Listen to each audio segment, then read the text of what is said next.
오늘 하나님께서 우리에게 허락하신 말씀은 에레미야 32장에 있는 말씀입니다.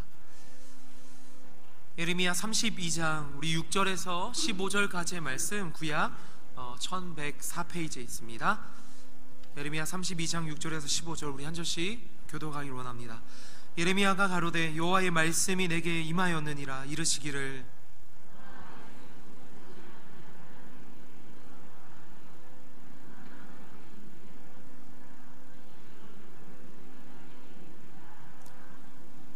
여호와의 말씀 같이 나의 숙부의 아들 하나멜이 시위대 뜰한 내게로 와서 이르되 청하노니 너는 베냐민 땅 아나돗에 있는 나의 밭을 사라.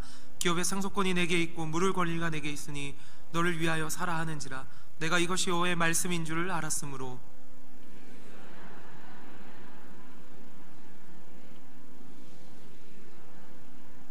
증서를 써서 임봉하고 증인을 세우고 은을 저울에 달아주고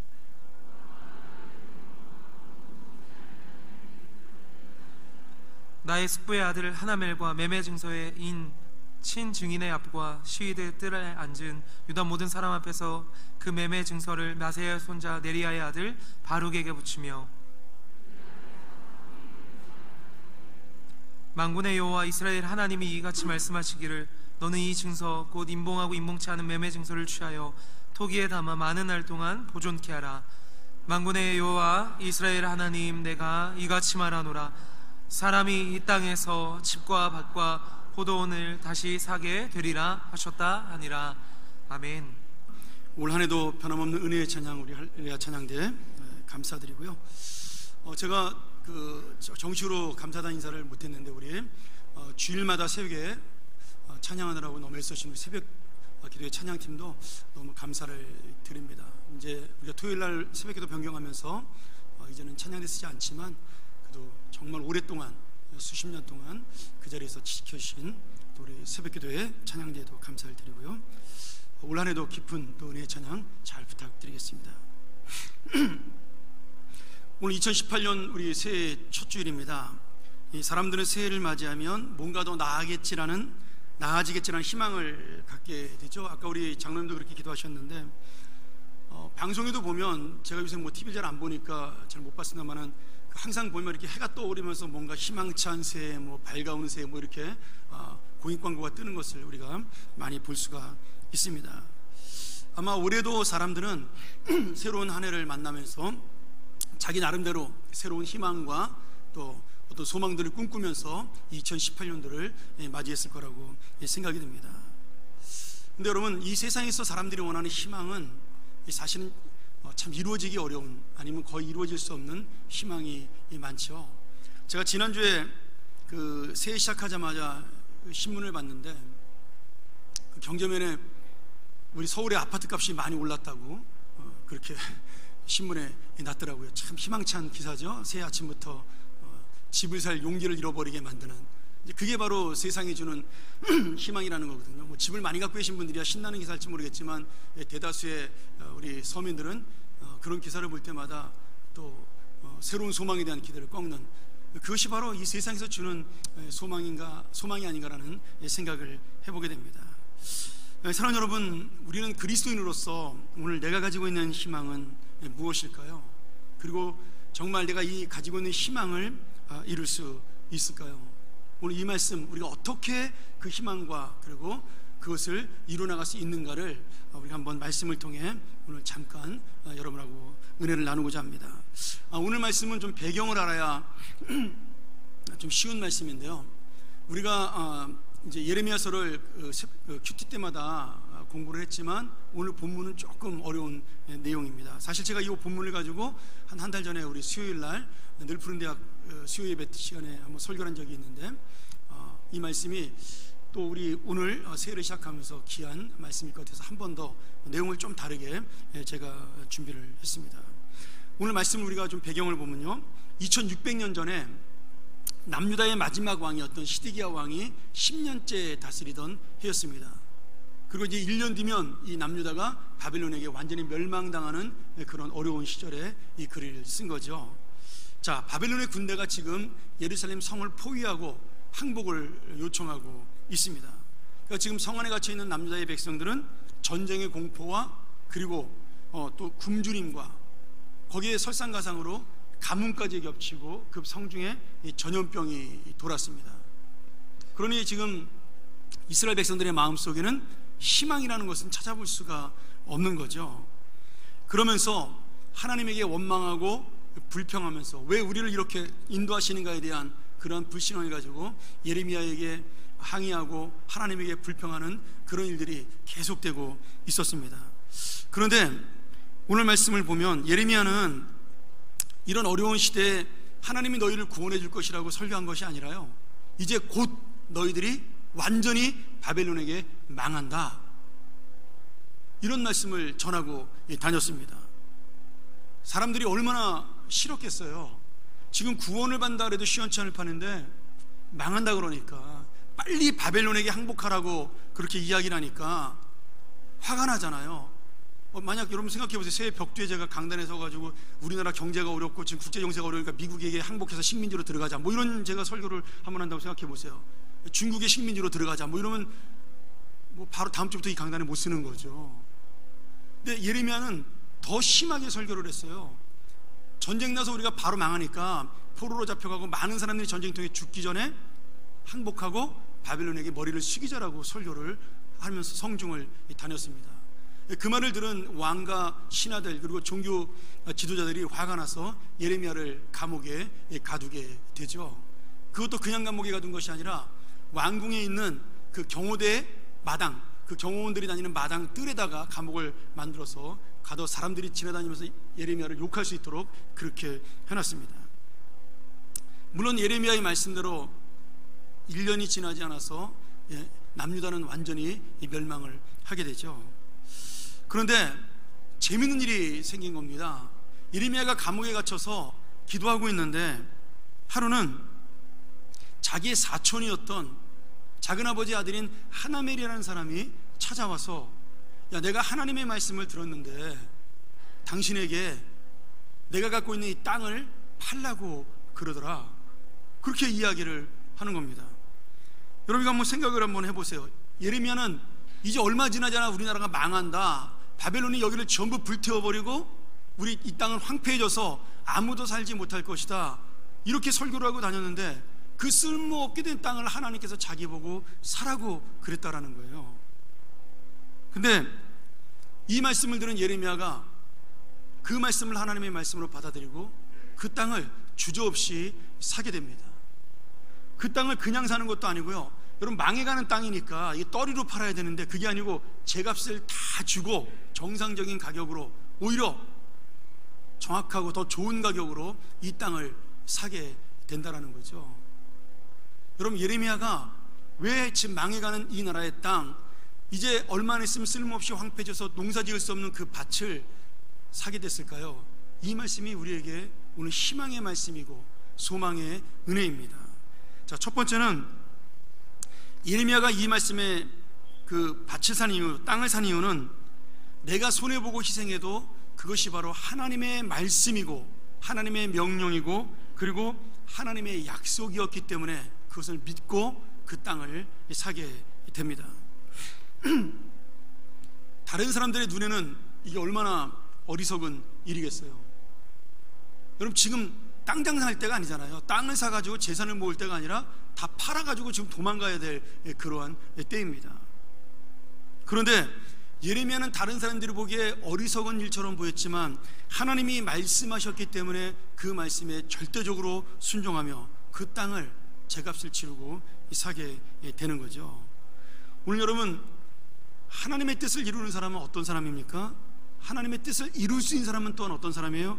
내 감정과 내 만족과 내 욕심이 아닌 하나님의 말씀 앞에 순종하며 그 말씀대로 따르는 삶을 살 때 결국 그 사람이 진정한 하나님의 뜻을 볼 수 있고 하나님의 뜻을 이루는 사람이 될 수가 있는 겁니다. 여러분 세상의 가치관은요, 내가 이익을 보고 내가 잘 되는 게 우선입니다. 그런데 믿음의 가치관, 성경의 가치관 다릅니다. 오늘 우리가 교회가 세운 4대 비전 중에 첫 번째는 여러분 옆에 보이시죠? 성경적 가치관을 세워 세상을 변화시키는 공동체. 이 의미를 우리가 분명히 알아야 됩니다. 저희가 작년에 7대 비전에서 올해 4대 비전으로 이 비전을 줄였습니다.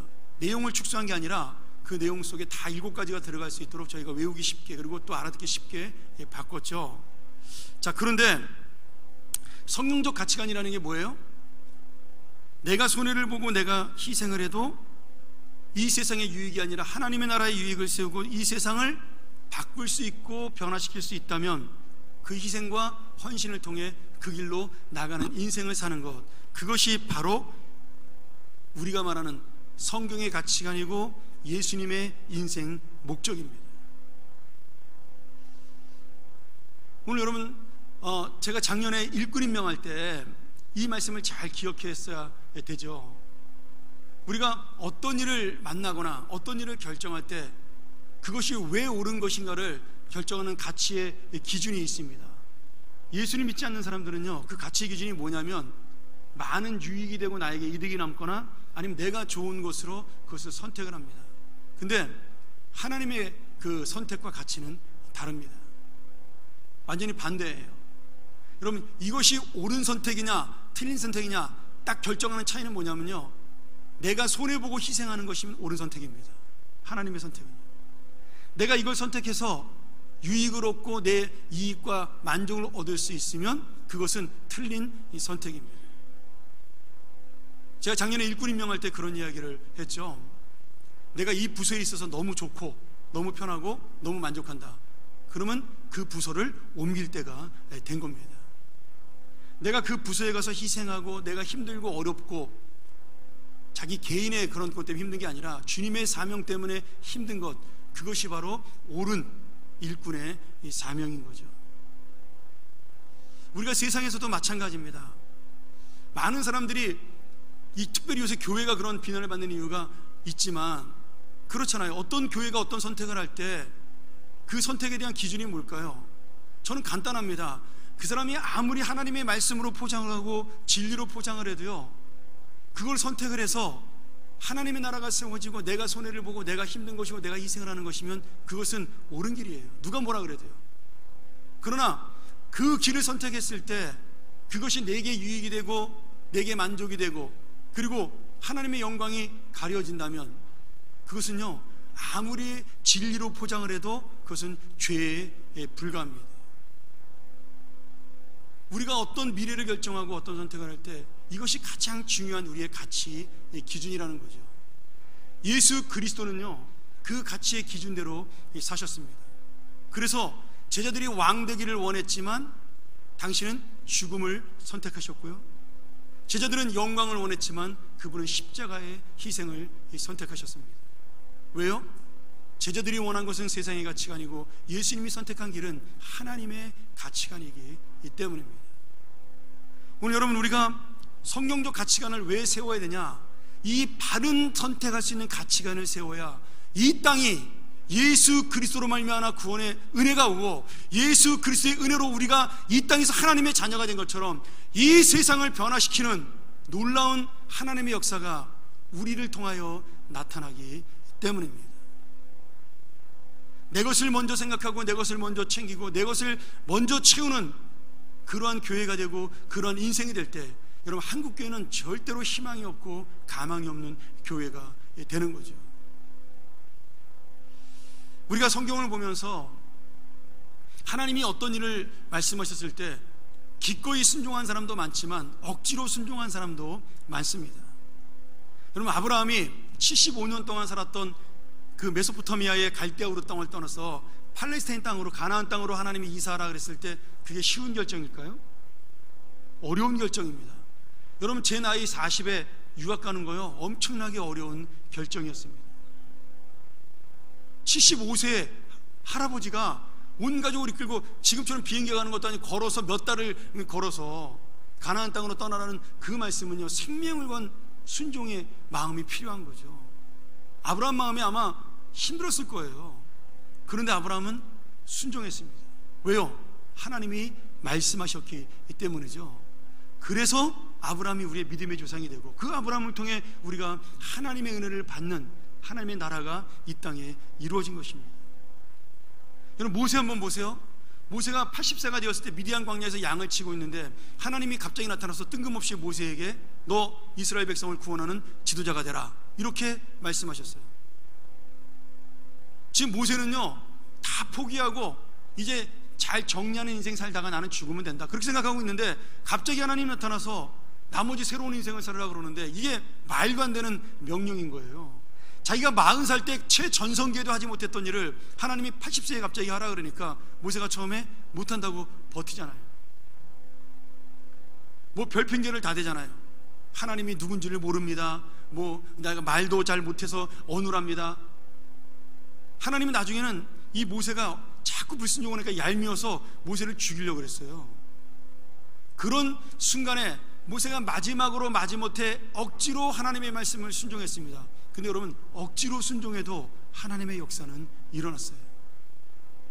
물론 나중에는 모세가 마음을 바꾸어서 정말 전심으로 하나님의 말씀 앞에 나아갔지만 처음에 그 억지로 순종하는 모세의 행동 그리고 모세의 발걸음을 통해서 이스라엘 백성이 430년 만에 구원을 얻고 다시 가나안 땅으로 해방의 길을 가는 놀라운 구원의 역사가 일어나게 된 것입니다.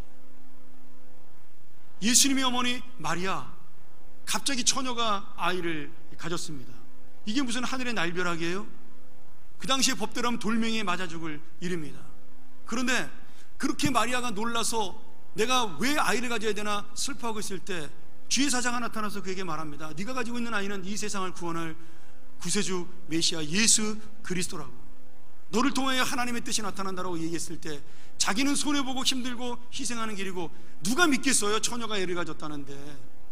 그러나 주여 이 연약한 계집이 그 주님의 종이 주님의 말씀 앞에 순종하겠다라는 그런 마음으로 예수 그리스도를 받아들였을 때 그 주님을 통하여 이 온 세계가 구원받는 놀라운 역사가 일어나게 되었습니다.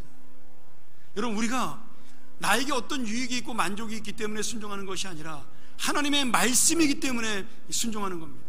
하나님의 요청이기 때문에 순종하는 것이고요, 하나님의 사명이기 때문에 순종을 하는 겁니다.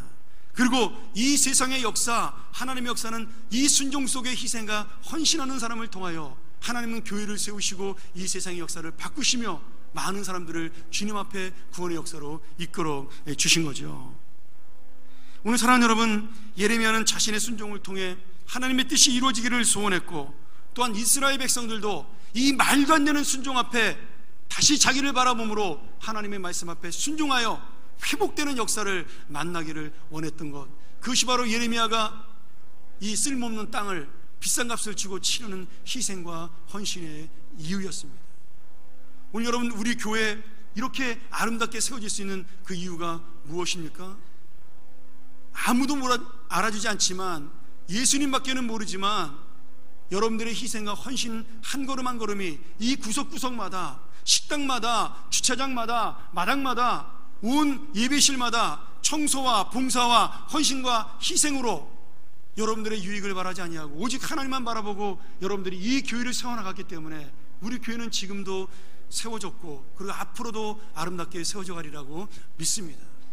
오늘 여러분, 이 희생과 헌신이 단순히 희생과 헌신이 아닌 하나님의 역사를 이루는 내 삶의 가치관이 변화되는 놀라운 시간 되기를 주의 이름으로 간절히 축원합니다. 두 번째로 예레미야가 이 땅을 산 이유가 있죠. 하나님께서 이 땅을 70년 뒤에 다시 돌아오게 해주겠다, 회복시켜 주겠다라고 약속을 하셨기 때문입니다. 여러분, 지금 예레미야는 모든 사람들 앞에서, 사람들이 많이 다니는 그 마당 앞에서 이 땅을 샀다라는 증거를 보여주기 위해서 매매 계약서를 사람들 앞에서 쓰게 됩니다. 이스라엘은요, 어떤 그 전통이 있냐면 땅을 사면 두 개의 매매 계약서를 만듭니다. 그래서 하나는 딱 봉인을 해서 내가 보관을 하는 겁니다. 이제 그게 쉽게 말하면 우리가 말하는 등기가 되는 거죠. 그리고 또 하나는 사람들에게 증명이 될 수 있도록 같은 내용을 내가 봉인했다라고 이렇게 보여줍니다. 많은 사람들에게 증인이 되는 거죠. 그 당시에는 등기를 할 수가 없으니까 그런 식으로 사람들에게 보여줌으로 등기와 같은 증거가 되는 거예요. 그러니까 이 땅은 내 땅이라는 증거를 많은 사람들이 보게 되는 거죠. 그래서 예레미야도 지금 사람들이 많이 다니는 그 예레미야가 갇힌 그 경호대 마당에서 사람들 앞에서 이 매매 계약서를 작성하고 사람들에게 보여줍니다. 그리고는 하나는 밀봉을 해서 땅에 묻습니다. 항아리에 넣고 보관을 하게 되는 거죠. 자, 이렇게 하는 이유가 두 가지가 있는데요. 하나는 바벨론 군대에게 멸망당할 위기에서 지금 절망과 고통 속에 있는 이 백성들에게 하나님께서 이 땅을 다시 회복시키신다는 약속과 은혜를 분명하게 보여주기 위해서입니다. 많은 사람 앞에서 이 매매 계약서를 쓰면 사람들이 지나가다 그럴 거 아니에요. 저 사람이 감옥에 갇히더니 정신이 나간 거 아니냐. 아니, 지금 쓸모없게 된 이 땅을 왜 사냐. 농사도 못 지을 텐데. 자기가 망한다 그래놓고 그 땅은 왜 사는 거야. 많은 사람들이 비웃기도 하고 이상하게 생각하기도 할 것이고, 그리고 예레미야에게 물어보기도 했을 것입니다. 그런데 예레미야는 그 이유를 통해서 내가 지금 이 계약서를 쓰는 이유는, 이 땅을 사는 이유는 전쟁통이 없어질 비싼 땅을 사서 헛되게 날리는 것이 아니라 하나님께서 다시 이 땅을 회복시키시고 가치 있는 땅으로 만드신다는 약속을 내가 믿기 때문에 그 약속을 가지고 이 땅을 사는 것이다. 그러니 여러분도 이 땅이 망한다고 해서 실망하고 낙심하지 말고 다시 돌아올 회복의 그날, 회복의 약속을 기다리며 하나님 앞에 엎드리고 순종하라. 그 믿음을 보여주고 있는 거죠. 자, 우리 한번 예레미야 32장 43절과 44절을 한번 같이 볼까요? 좀 쉽게 우리가 세번역으로 이것을 같이 읽도록 하겠습니다. 자, 시작. 너희는 지금 이 땅을 두고 사람도 없고 짐승도 없는 황무지이며 바벨론 군대의 손에 들어간 땅이라고 말하지만 바로 이 땅에서 사람들이 밭을 살 것이다. 앞으로는 베냐민 땅에서만 아니라 예루살렘의 사방과 유다의 성읍들과 산간지역의 성읍들과 평지의 성읍들과 남쪽의 성읍들에서도 사람들이 돈을 주고 밭을 사서 매매 계약서를 쓰고 봉인하고 증인들을 세울 것이다. 포로로 잡혀간 사람들을 내가 돌아오게 할 것이기 때문이다. 나 주의 말이다. 누구의 말씀이라고요? 주님의 말씀. 하나님께서 이스라엘 백성들을 70년 뒤에 이 땅에 돌아오게 하셔서 이 땅을 다시 세우시고 이 땅에 많은 사람들이 다시 집을 사고 밭을 사고 농사를 지을 수 있도록 예루살렘 땅뿐만 아니라 저쪽의 평지의 성읍들과 남쪽의 성읍들, 수많은 산간지역의 성읍들까지도 하나님께서는 발전시키고 회복시킨다는 약속을 지금 말씀하고 계신 거죠. 우리 여러분, 그렇습니다. 예레미야의 이 희생과 헌신은 이제 이스라엘은 망하고 사람들은 포로로 잡혀가서 힘들고 어려운 70년을 보내게 되지만, 그러나 이 땅을 회복하신 하나님의 약속, 하나님의 은혜를 놓치지 말고 이제 다시 한번 하나님을 붙잡고 살라는 간절한 마음입니다. 바로 자기가 값을 치르는 희생을 통해 개인의 희망을 넘어 나의 희망과 약속이 공동체의 희망과 약속으로 놀랍게 승화되는 그런 놀라운 믿음을 보여주는 것이 바로 오늘 예레미야의 이 값을 치르고 사는 매매 계약서입니다. 사랑하는 여러분, 우리가 성경적 가치관으로 희생과 헌신의 믿음을 보일 때 바로 이렇게 놀라운 하나님의 약속이 우리에게 이루어지는, 그 하나님의 약속을 통하여 우리가 새롭게 변화되는 우리 모든 주님의 자녀들이 될 것을 믿습니다. 또 하나의 이유가 있어요. 이 매매 증서를 많은 사람들 앞에 쓰고 또 땅에 항아리에 넣어서 보관하는 이유예요. 자, 예레미야 32장 14절을 한 번 더 볼까요? 우리 한 번 더 같이 읽겠습니다. 나 만군의 주 이스라엘의 하나님이 이렇게 말한다. 이 증서들 곧 봉인된 매매 계약서와 봉인되지 않은 계약서를 받아서 옹기 그릇에 담아 여러 날 동안 보관하여라. 여러분, 왜 보관하라 그러죠? 이 계약서를 왜 보관하라 할까요? 이제 나라가 망하면 이 계약서는 날아가 버릴 텐데, 이 헛된 계약서가 되는 건데 왜 보관하라 할까요? 여러분, 혹시 그 이북 땅에다 땅 놔두고 오신 분들, 그 계약서 갖고 계신 분들, 등기증 갖고 계신 분들 있나요? 저희 큰 집은 갖고 있더라고요. 저희가 꽤 많은 땅을 갖고 있었거든요, 평안도에. 근데 그것을 다시 찾으시겠다고 그 토지 증서를 갖고 계시더라고요. 다시 찾을 수 있을지 모르겠지만 제가 포기해야 통일이 된다고 제가 한번 그렇게 말한 적이 있는데, 여러분, 70년 지난 다음에 모든 사람들이 다 잊어버렸을 때, 그리고 70년 뒤에 이 땅에 다시 돌아온 사람들은 지금 살아있는 사람들이 아니죠. 이분들은 다 돌아가십니다. 누가 돌아와요? 다음 세대가 이 땅으로 돌아옵니다. 근데 그 돌아온 다음 세대가 땅에 묻힌 항아리에서 예레미야가 쓴 계약서를 딱 보게 됩니다. 그럼 여러분 어떤 마음이 들까요? 야, 놀랍다. 우리 조상 예레미야는, 우리 부모님들은 하나님의 약속을 믿고 우리가 70년 뒤에 이 땅을 돌아올 것을 믿고 이 밭을, 이 땅을 사셨구나. 그 약속 때문에 내가 이 땅에 와서 다시 한번 이 땅에서 하나님의 은혜를 누리는구나. 하나님은 정말 약속을 지키시는 분이구나. 그렇게 놀랄 것이고 믿음으로 그 약속을 마음에 받아들일 수 있기 때문입니다. 여러분, 바로 이것이 우리의 두 번째 비전, 예배를 통해 다음 세대를 믿음으로 세우는 공동체를 위한 비전입니다. 여러분, 우리가 보는 희망이 아닙니다. 우리가 누리는 소망이 아닙니다. 내가 따먹는 열매가 아니에요. 우리의 헌신과 희생은요, 나로 말미암아 우리의 다음 세대가 이 교회에서 하나님의 말씀과 약속으로 자라는 세대를 만드는 희생과 헌신입니다. 저는 그렇게 기도합니다.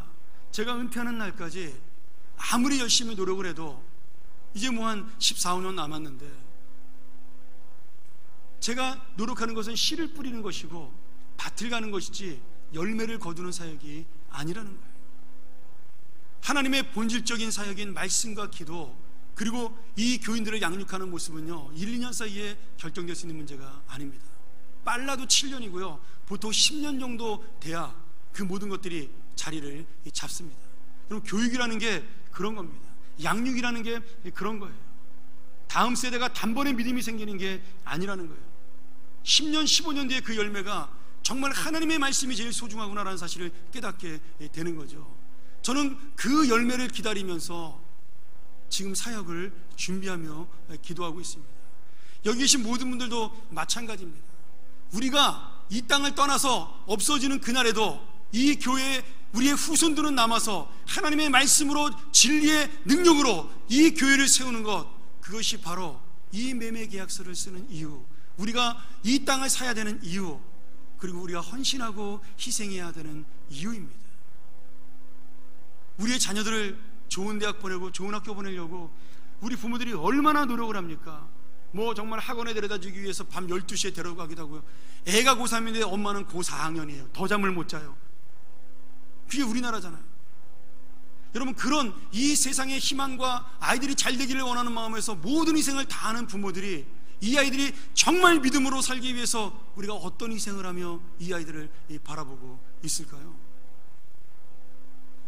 그 아이들에게 정말 우리가 주어야 될 희망과 그리고 소망이라는 것, 이 미래라는 것이 그 정도에 불과하다면, 이 세상의 가치에 불과하다면 여러분, 우리는 얼마나 불쌍하고 안타까운 인생으로 끝나나요?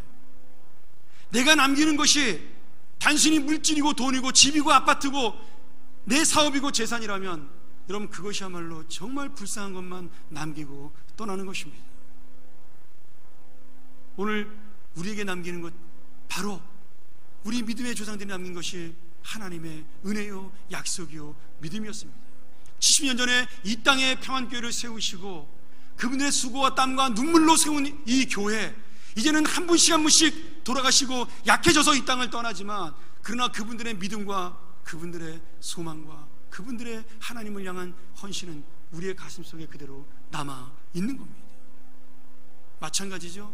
여러분, 내가 지금 헌신하고 희생하는 것, 내 눈에 보이는 열매가 없다 하더라도 결국은 그 헌신과 희생, 그 아이들을 향한 기도가 바로 이 땅의 미래를, 이 교회의 미래를 결정짓고 그때 열매를 맺는 놀라운 역사가 될 것입니다. 여러분, 그러니 나오셔서 기도해야 됩니다. 나오셔서 토요일 새벽에 와서 기도해야 되고요, 금요일 저녁에 와서 이 아이들을 위해서 기도를 해야 되는 겁니다. 내 자녀들을 위해서 눈물을 흘려야 되는 겁니다. 이스라엘이 왜 망했습니까? 그 모세의 믿음을 가졌던 사람들, 여호수아의 믿음을 가졌던 사람들, 그 사람들이 왜 망했어요? 그 믿음이 이어지지 않았기 때문이에요. 그 믿음이 전수되지 않았기 때문입니다. 이스라엘 백성들은 돈을 남기려고 그랬어요. 재산을 남기려고 그랬습니다. 많은 땅을 남기려고 그랬어요. 풍족한 농산물을 남기려고 했습니다.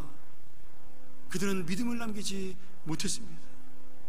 나라는 커졌지만 믿음은 없어졌고, 그리고 결국 그 나라는 망하고 만 것이죠. 사랑하는 여러분, 이 비전 때문에, 다음 세대를 믿음으로 세우는 공동체가 되기 위한 이 비전 때문에 우리가 지금 당장 손해보는 것처럼 보여도, 헌신하고 희생하는 것처럼 보여도 바로 내 자녀가 사는 것이기 때문에 내가 할 수 있어야 되는 겁니다. 이 고백, 오늘의 고백이 20년, 30년 뒤에 내 자녀, 내 후임자가 와서 하는 고백이 되었으면 좋겠어요. 우리가 그 약속, 그 믿음으로 우리가 이 자리에 있노라고요. 여러분, 제가 은퇴하고 난 다음에 저 기억하지 않아도 괜찮습니다. 아무 상관이 없어요. 그러나 하나님의 말씀은 기억이 되어야 하죠. 하나님의 은혜는 잊지 말아야 되는 겁니다. 오늘 제가 마지막으로 여러분에게 책 한 권을 소개하고 말씀을 마치고자 합니다. 나무를 심은 사람들이라는 프랑스의 장 지오노라는 작가가 쓴 책입니다. 실화를 바탕으로 쓴 책인데요, 저는 몰랐는데 우리나라 5학년 교과서에 이 이야기가 요약돼서 실려 있다고 그러더라고요. 여러분, 이 책 꼭 사가지고요, 이게 신앙서적은 아니지만 신앙서적에 버금갈 만큼 하나님의 은혜가 담겨 있습니다. 자녀들에게 꼭 읽히세요. 내가 왜 나무를 심어야 되는 걸 여러분도 읽으시고요. 거기에 보면 여러분, 프랑스의 가장 아름다운 그 관광지가 어디냐면 프로방스라는 지역입니다. 저 아직 못 가봤습니다만 저희 아이가 갔다 와서 엄청 아름답다고 자랑을 하더라고요. 지금도 아마 세계에서 10번째 안에 들어간, 죽기 전에 꼭 가봐야 될 10대 명소 중에 하나로 뽑히는 곳이죠. 그런데 이 마을이 처음부터 이렇게 아름다운 마을이 된 것은 아닙니다. 제가 그 파주에 해월인가 갔더니 프로방스라고 이름 지은 그 목자촌이 있더라고요. 뭐 이쁘진 않았지만 다 그 이름 따서 만든 겁니다. 근데 이 프로방스 지방이요, 1913년대 이 나무를 심은 사람들이 한 책을 쓴 20살의 장 지오노가 그곳을 방문했을 때는요, 알프스산맥이 이렇게 뻗어내린 산악지대였고 해발 1200m, 1300m 높은 고지에 있어가지고 그의 눈앞에는 메마른 황무지와 헐벗은 산등성이만 보인 곳이었다 그래요. 물도 다 말라버리고 말할 수 없이 황량하고 쓸쓸한 땅, 그리고 뼈대만 남기고 쓰러져가는 몇 채의 초라한 그 집들 사이로 차가운 바람만 부는 그런 땅이었다고 합니다. 근데 이 장지원호가 그곳을 여행하다가 목이 말라서 물을 찾는데 아무리 찾아도 그 지방에 물이 없는 거예요. 개울가에 물이 없는 거예요. 그래서 너무 고생하고 있는데 그때 엘제아르 부피아라는 사람이 나타나서 그에게 물을 대접하고 식사를 대접을 하는 겁니다. 이제 하나님 말씀대로 한 거죠. 나그네를 대접하라는. 그래서 그날 그 집에서 저녁을 먹고 묵으면서 그 사람하고 이야기를 하는데, 그 엘제아르 부피아라는 55세 된 이 사람이 너무나 평안하고 너무나 확신에 찬 얼굴로 그 땅에서 사는 겁니다. 그래서 물어봤어요. 당신은 여기서 왜 들어와 사냐? 그랬더니 이분이 이렇게 이야기를 하는 겁니다. 내가 원래는 저 산 아래서 아내와 아들과 함께 살았는데 아내와 아들을 병으로 다 전염병으로 잃어버리게 되었습니다. 그래서 이 외진 곳으로 들어와 양치를 하면서 나무를 심으며 살고 있습니다. 물어봤죠. 장지원호가 왜 나무를 심습니까? 지금 이 지방에 물이 마르고 땅이 죽어가는 이유는 나무가 없기 때문입니다. 그래서 제가 딱히 큰일이 없으니까 죽은 이 땅을 살리기 위해서 나무를 심으려고 합니다. 근데 그냥 나무를 심는 게 아니라요, 매일 하루에 100개씩 튼튼한 도토리 골라다가 하나하나 정성껏 산에다가 심는 겁니다. 이미 장지원호가 찾아왔을 때는 3년 동안 10만 그루를 심었다 그래요. 근데 그 중에 2만 그루만 살아남고 8만 그루는 죽었습니다. 그리고 이렇게 이야기합니다. 이 2만 그루 중에도 1만 그루 정도는 다람쥐가 갉아먹고 이 프로방스 특유의 그 지방의 기후 때문에 아마 죽어 나갈 겁니다. 그리고 1만 그루만 살아날 것이라고 생각이 듭니다. 이렇게 이야기를 담담하게 합니다. 그러면서도 나무 심는 것을 포기하지 않는 거예요. 무려 35년 동안 1914년 1차 세계대전이 일어났을 때에도 1939년 2차 세계대전이 일어났을 때도 그는 변함없이 나무를 심었습니다. 그리고 그 나무는 점점점 늘어나게 되었고 3km, 10km, 20km, 30km 그 넓고 긴 산맥, 프로방스 지역의 산맥을, 알프스 산맥을 따라 참나무와 너도밤나무, 그리고 자작나무를 심으면서 그 땅의 나무는 늘어나기 시작을 했습니다. 1차 세계대전 전쟁의 병사로 참가했던 이 작가 장지훈호는 전쟁이 끝난 1920년도부터 매년마다 이 엘자르 부피에가 심는 나무를 보기 위해서, 이 노인을 만나러 가기 위해서 매년 방문을 하게 됩니다. 그러면서 조금씩 나무가 자라고 그 지방에 숲이 되어가는 것을, 변화되는 것을 바라보는 유일한 사람이라고 마음에 소망을 갖게 됩니다. 그러면서 나무가 심는 사람들에 대한 책에 이런 고백을 하는 거죠. 나는 그동안 한 번도 그 엘자르 씨가 실망하거나 자신이 하는 일에 대해서 의심을 품는 것을 본 적이 없었다. 그러나 하나님은 그가 겪은 시련을 잘 아실 것이다. 나는 그가 겪었을 좌절과 실망에 대해서 깊이 생각하지 못했지만 그는 이 숲을 이루기 위해서 수많은 어려움을 겪었을 것이고 자신의 신념을 이루기 위해 날마다 절망 가운데 싸웠을 것이다. 어떤 한 해는 1년 동안 10,000그루의 단풍나무를 심었는데 그 단풍나무 전체가 1년 동안 심은 나무가 전부 죽어버리는 그런 일도 있었다 그래요. 이 장지훈호가 나무를 심는 사람 엘자르 부페를 마지막으로 만난 건 1945년, 30년이 넘어서였습니다. 그가 6월 달에 그 땅을 찾아왔을 때 이제 그 옛날 황무졌던 땅은 울창한 숲이 되었고 그 아래에 몇 개의 작은 마을들 역시 옛날의 모습은 찾아볼 수가 없게 되었습니다. 그러면서 그는 그 나무를 심는 사람들 책에서 내가 처음 이 지역을 방문했던 1913년과 그리고 30년이 지난 1945년을 비교하면서 이렇게 설명하고 있어요. 1913년 마을 사람들은 모두 가난했고 이 지역의 골짜기의 고립감은 그들의 삶을 더욱 비참하게 만들었다. 탈출구도 없었고 성실하게 살고 착하게 살던 이들도 이 끔찍한 이 고독의 현실 앞에 다 무너지고 말았다. 그곳에 살고 있는 여자들은 외로움 때문에, 분노 때문에 힘든 삶을 살고 있었고 그들은 그 조그만 지역에서라도 어떻게든지 자기들이라도 잘 살아보겠다고 경쟁하면서 서로 살고 있었다.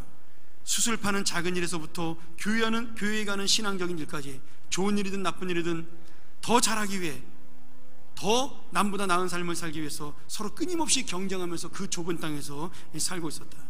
게다가 그 골짜기 사이로 가는 차가운 바람 역시 그들의 신경을 자극하고 그들을 힘들게 했다. 자살은 전염병처럼 그 지역을 돌았고 정신병마저 유행하면서 그 지역은 죽음의 땅처럼 보였다. 그들은 서로 미워하며 살고 있었고 희망이라고는 없는 땅이었다. 이렇게 1913년에 그 땅을 이야기했어요. 그런데 30년이 지난 1945년 그가 이렇게 고백을 합니다. 1945년은 공기부터 달랐다. 그처럼 모질게 불어대던 메마르고 거친 바람 대신 향기롭고 부드러운 산들바람이 나를 맞았고 물소리가 들려왔고 마을 사람들이 만든 샘터에서 그 물을 떠먹을 수가 있었다. 사람들은 희망을 가져야만 할 수 있는 공동작업을 통해 마을마다 우물을 세우고 땅을 일구었고 그 땅에는 희망이 살아나고 있었다. 망가진 집과 담을 허물어 버리고 5채를 새로 지었고 각종 채소와 꽃들이 골고루 심어진 정원들이 늘어나기 시작을 했고 누구나 살기를 꿈꾸는 곳으로 변해 있었다. 산 밑으로는 호밀과 보리가 가득 자라고 있는 조그만 들판이 보였고 마을 사람들은 거기서 희망을 찬 인생을 바라보면서 살고 있었다. 사람들의 건강한 웃음소리, 티 없는 맑은 아이들의 웃음소리가 동네에 울려 퍼졌다. 여러분, 이 놀라운 변화가 어떻게 일어났어요? 바로 이름 없는 엘자르 부피에라는 한 노인이 30년 동안 이룬 일이었습니다. 위대한 나무를 심은 그 역사였어요. 장지훈호가 이 책에서 이렇게 마무리를 짓습니다. 자신의 영혼과 몸 밖에는 아무것도 가진 것이 없었던 한 남자가 그 황량했던 대지를 약속의 땅으로 바꿔놓은 걸 생각하면 그의 인생은 너무나 멋진 것이었다. 이 모든 걸 가능케 한 그의 신념과 인내 그리고 아낌없는 영혼을 생각할 때마다 내 가슴은 그 노인을 향한 말할 수 없는 존경심으로 가득 차오른다. 그는 오직 하나님만 할 수 있는 그런 일을 스스로 믿음으로 해낸 것이다. 여러분, 이 엘자르 부피에는 1947년 이 변화된 땅을 바라보면서 반홍요양원이라는 곳에서 평화롭게 이 세상을 떠나게 됩니다. 사랑하는 여러분, 우리 시간은 같지만 한번 이 말씀을 가지고 고민했으면 좋겠어요. 우리는 미래를 위해 지금 어떤 땅을 사고 있나요? 내 다음 세대에 남길 그 유산을 나는 무엇으로 모으고 있나요? 나는 오늘 어떤 희망을 가지고 이 땅을 살아가나요? 그리고 그 희망은 정말 하나님이 나에게 주시는 희망이요 약속인가요? 오늘 주님은 우리에게 말씀하십니다. 누가 주님의 희망과 미래의 희망, 이 교회와 나라의 희망, 다음 세대의 희망을 이룰 수 있느냐? 헌신하고 희생하는 사람들, 아무도 알아주지 않아도 주님을 바라보는 사람들, 주님의 약속을 붙잡는 사람들, 그 사람들이 바로 70년 뒤에 돌아온 다음 세대를 볼 수가 있는 것이다. 그들의 눈으로는 볼 수 없지만 믿음의 눈으로는 그들을 이미 만난 것이다라고 말씀하십니다.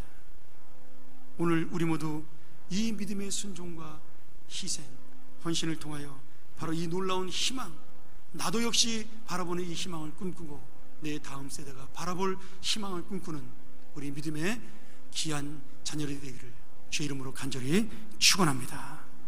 우리가 전번 이 시간 이 말씀 의지하면서 통성으로 우리 기도했으면 좋겠습니다. 우리 오늘 예배부터 우리가 설교 끝나고 하나님 앞에 좀 기도하는 시간을 가지려고 합니다. 우리가 짧은 시간이지만 하나님, 내가 정말 이 말씀을 마음에 담고 희망을 심는 사람이 되게 하여 주시옵소서. 내가 얻는 열매는 없다 할지라도 이 열매를 얻는 그 자들을 바라보면서 내가 정말 하나님의 약속을 가지고 믿음을 가지고 살아갈 수 있는 헌신과 희생의 사람 되게 하여 주시옵소서. 이 교회가 그러한 헌신과 희생으로 세워지게 도와주시옵소서. 우리 잠깐 시간 통성으로 기도합니다. 전능하신 아버지 하나님, 하나님의 이 놀라운 은혜가 이 땅에 비침을 감사합니다. 새 벽두에 평화의 소식을 주신 것을 감사합니다. 그러나 진정한 이 땅의 평화는 남북의 정상의 회담으로 이루어지는 것이 아니라, 저들의 회의로 이루어지는 것이 아니라 오직 하나님의 은혜로 이루어짐을 깨닫게 도와주시며, 정말 이 땅에 참된 평화가 하나님의 은혜로 이루어지게 도와주시고, 오늘 또한 우리 교회 정말 1년 뒤에, 2년 뒤에, 3년 뒤에, 10년 뒤에, 20년 뒤에 더 아름다운 교회를 설 수 있도록 희망의 미래를 심는 교회, 약속의 꿈을 심는 교회, 그리고 헌신과 희생으로 하나님의 그 놀라운 은혜를 심는 교회가 될 수 있도록 축복하여 주시옵소서. 오늘 우리가 우리의 자녀들에게 남길 것이 무엇인지 이 말씀을 통하여 돌아볼 수 있도록 도와주시며, 내가 왜 말없이 순종하고 말없이 헌신하고 희생해야 되는지 다시 한번 깨닫는 이 귀한 시간, 복된 시간 될 수 있도록 인도하여 주시옵소서. 하나님 아버지 감사합니다. 오늘 이 땅에 비추실 하나님의 소망, 하나님의 은혜, 하나님의 약속을 감사합니다. 오늘 바로 우리가 그 약속을 이루는 자가 될 수 있도록 도와주시고, 그 약속을 믿고 헌신하며 희생하는 자가 될 수 있도록 도와주시고, 오늘 그 믿음의 땅을 사는 자가 될 수 있도록 축복하여 주시옵소서. 다음 세대를 바라보는 교회, 새롭게 세워지는 교회, 하나님의 가치관으로 이 세상을 변화시키는 교회가 될 수 있도록 인도하여 주옵소서. 내가 먼저 변화되는 인생 될 수 있도록 도와주시고, 하나님의 가치관으로 이 세상을 살며 내 자녀들에게 이 가치관을 물려주는 귀한 믿음의 자녀들에게 축복하여 주시옵소서. 예수님의 이름으로 간절히 기도하옵나이다. 아멘.